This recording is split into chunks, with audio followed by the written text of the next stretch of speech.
Guys, Patrick earlier today, he was telling me he's just so excited to be here and he's speechless. He's speechless. Patrick, tell him how excited you are to be here. If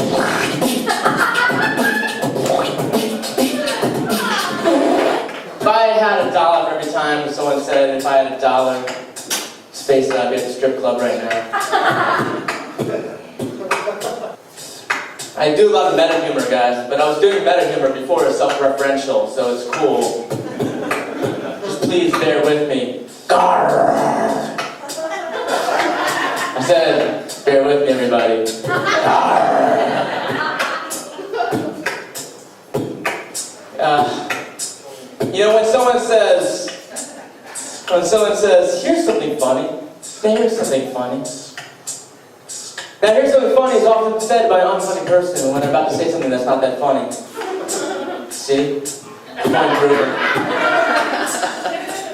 Telling a kid that you're last but not least just made it a whole lot more awkward for everyone else called beforehand. They're all thinking, who's least? It's not him. I have a new segment that's called Not Topical News and Top Nautical News.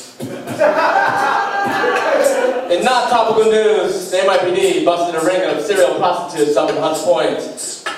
Will they ever learn? Silly hookers, tricks for kids. In top nautical news, Fleet Week has been canceled. That's been your top nautical news.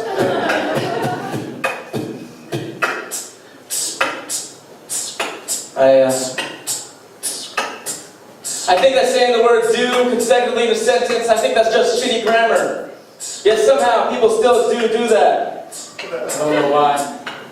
Brings me to the point that people should stop using, we should all agree on this, that people should stop using the word period at the end of a sentence. It's a bit redundant, don't you think? Question mark? I love that joke, guys. Exclamation point, exclamation point. You guys haven't noticed I've been speaking with an American accent. I've been working on it very hard ever since I heard that women love guys with accents. Right, ladies? But English isn't my first language. You might be asking, Joe, what's your first language? I know you're asking that. Baby gibberish. That was it. It was baby gibberish. I had an ex-girlfriend. I was so jealous of her because she was multilingual. She spoke 3 languages. She spoke English, Swedish, and cheating Horish. So jealous. So jealous. They say that revenge is a dish best served cold. Well, she ate a lot of ice cream and got fat. I haven't had a good relationship. Well, it took a while for me to get over it. I always considered maybe I should date a penguin. Why? Because penguins aren't bipolar.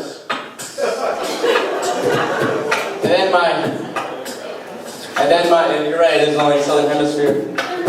And then my grandma, she pulled me aside and she said, Joe, don't worry, the ladies are going to love you. You have beautiful blue eyes. She said I had a penetrating gaze. My grandma said that. It was comforting. I just never wished I put that as my online dating screen profile name. Penetrating gaze. Thanks, Grandma.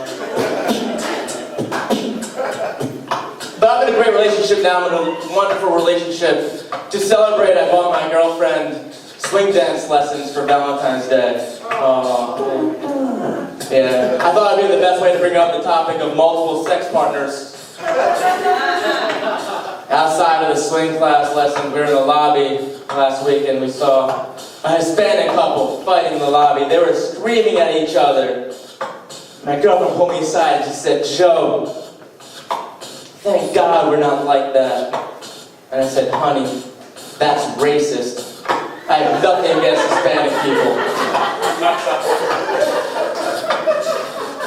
But I'm lucky that she stayed with me because I've been unemployed. And you know, it's tough. When I first met her, I told her that I specialize in non-profit work. It's true, I do comedy. Before I did comedy, I used to work at a funeral home where I was a makeup artist for the dead. I thought hey, this is my first paying gig as an artist. This is great. So I had lunch in the cemetery, and I came to the realization that all the work I did is beneath me. Now holding on to a girl is a whole lot easier than holding on to a job, people. Why? Because girls are more fun to hold on to. Holding on to a job. Holding on to a job was difficult, guys, because the buildings are way too big. I could never get a grip.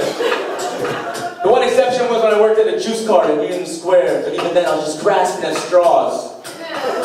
Much like this joke.